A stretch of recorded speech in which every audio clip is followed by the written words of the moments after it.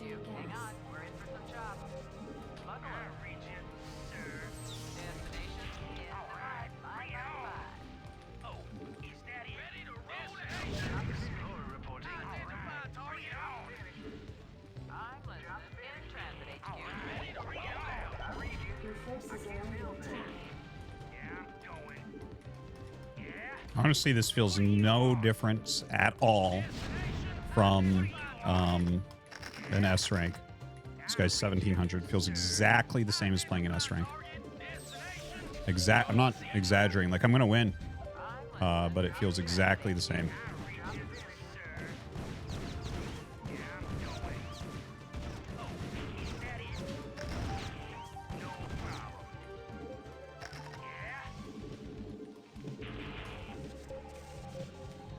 Input coordinates. Strap yourself in, boys. Oh, is that it? Input coordinates. Your forces are under attack. I'm listening. Yeah. Destination. Yeah, I'm going. No problem. In transit, Your HQ. forces are under attack. Is that it? Come on. Yeah, I'm going. I dig. In fact, better than an S rank in a lot of ways. Your forces are under attack. Something on your mind? Research complete.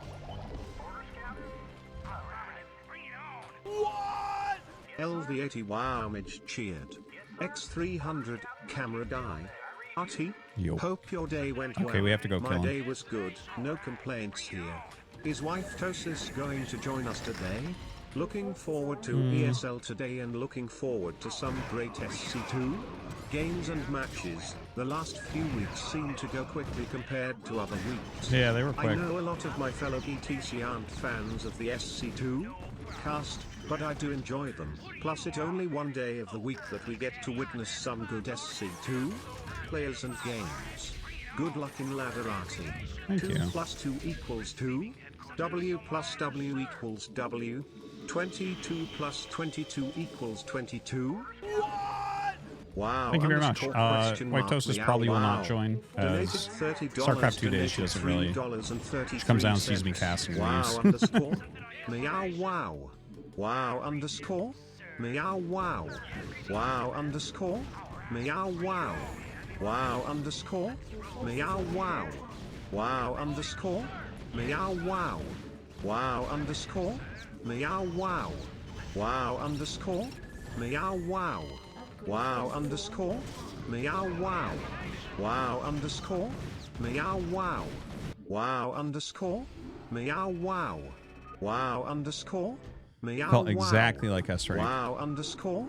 Meow wow. Maybe 1% Wow different. underscore. Meow wow. Wow underscore. Amazing dono. Meow wow. Amazing. Wow underscore. Meow wow.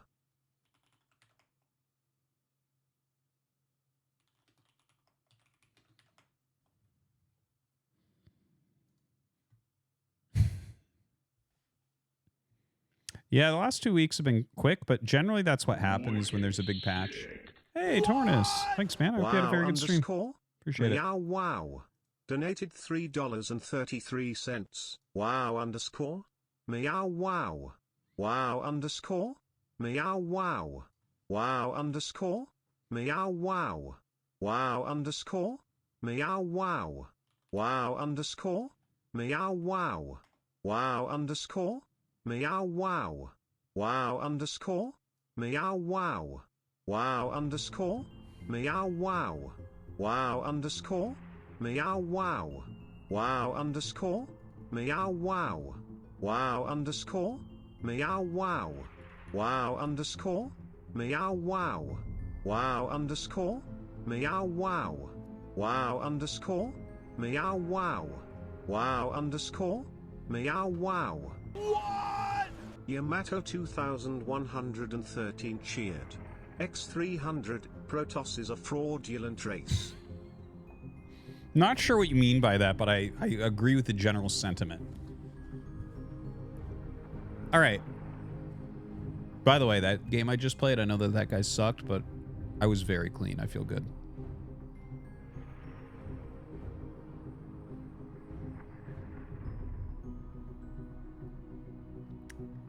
Okay, so just waiting for the bracket to go up. Should be up any minute. The wonderful Mapu will be observing for us here tonight. Mapu is looking at who has checked in so far. Looks like Clem, Dark, Bjorn, and Max Pax are probably our top 4 players that have checked in so far.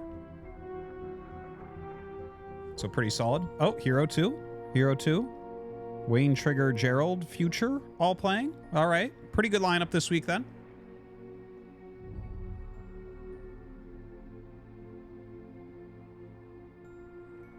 No, it has nothing to do with the fact that he was worst guy in the chat. Like, I kind of nailed the build. I got the expansion timings down. I did the scout at the right timing. Didn't overextend anywhere. Because, again, like, he has as many units as anyone. It was cross-spawn Nexus first. He took a quick third, a quick fourth, a quick fifth. None of which I could punish. But, no. My TVP, working on it really hard right now. So...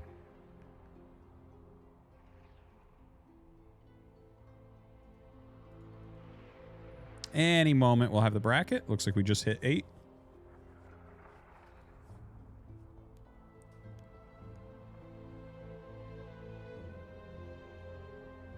Pig doing a tier list of Starcraft 2 pros. Link me to that tier list and I'll do it and I'll actually get it correct. Mario and Wario Dinner donated $3. Wario cooked a special dinner for Mario. The noodles were ready, but Wario was still working on his special meat sauce.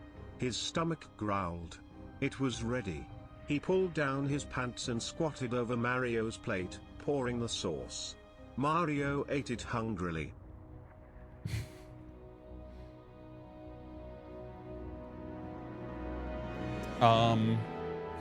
Well, that's something, isn't it? You actually have me really interested now. I want to do this tier list of the StarCraft 2 pros.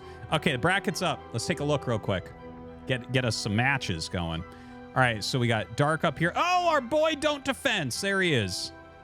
Let's see. Pig there. Future. Ooh, up a tree. Neuro, Shadowne, Hero. This is going to be a really quick week, guys. Look at the bracket. We have like almost no matches that first round. Clem, Bjorn. Okay. Nina Turksel. Oh, that's pretty decent.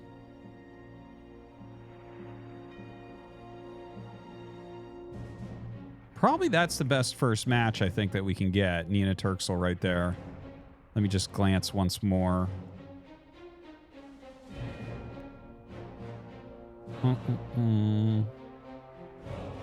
I think Shadowne would probably smack Neuro as much as I like Neuro. And Future will probably smack up a tree, even though I like up a tree.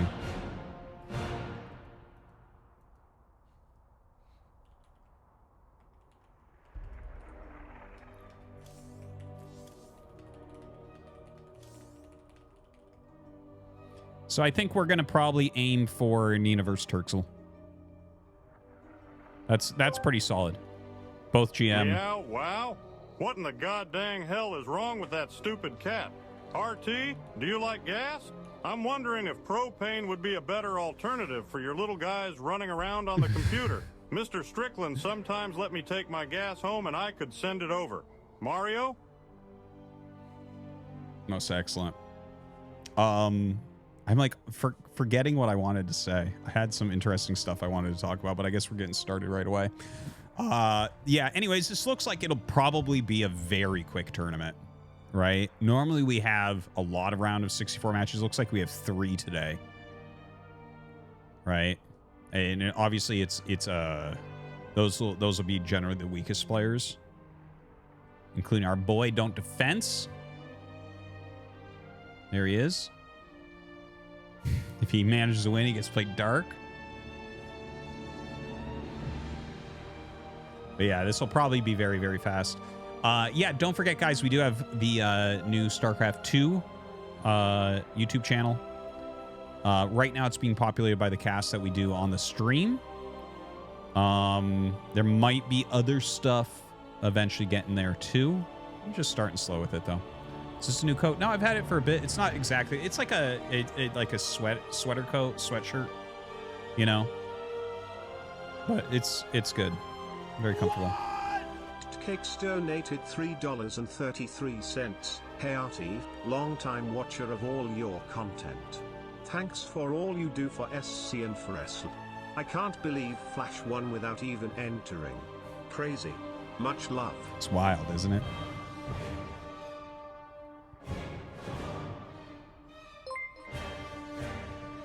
All right.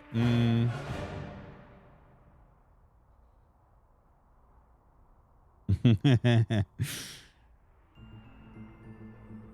look like a chimney sweep for Victorian England. I like it.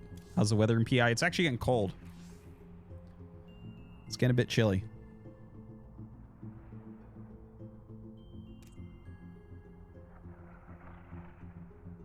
Flash Protoss is entertaining for real. It is. It's funny that he's literally better than most of the Protoss pros with Protoss.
Thank you, thank you.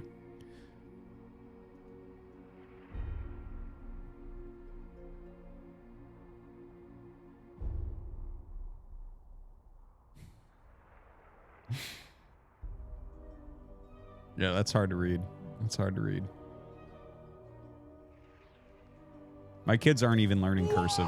It's so weird. Mario and Wario Dinner 2 donated $3. After dinner, Wario had something special planned for dessert.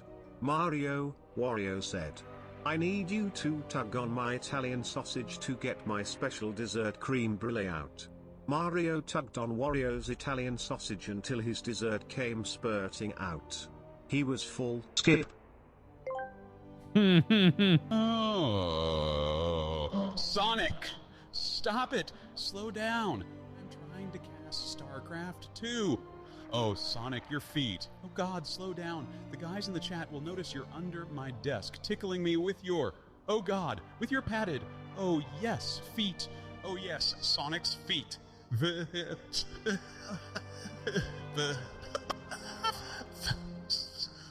Oh, God, Sonic, keep going. Yes, faster. Yes, faster, faster. God, yes, Sonic's padded feet.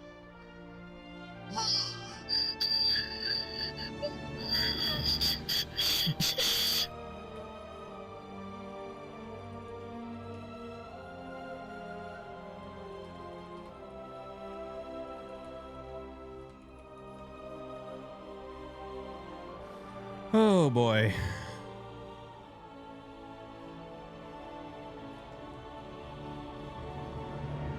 Okay, guys, I told Mapu to put on the dual soundtrack. He said it's been bugged for 5 years and you guys are morons. It won't play StarCraft 1 music in OBS mode.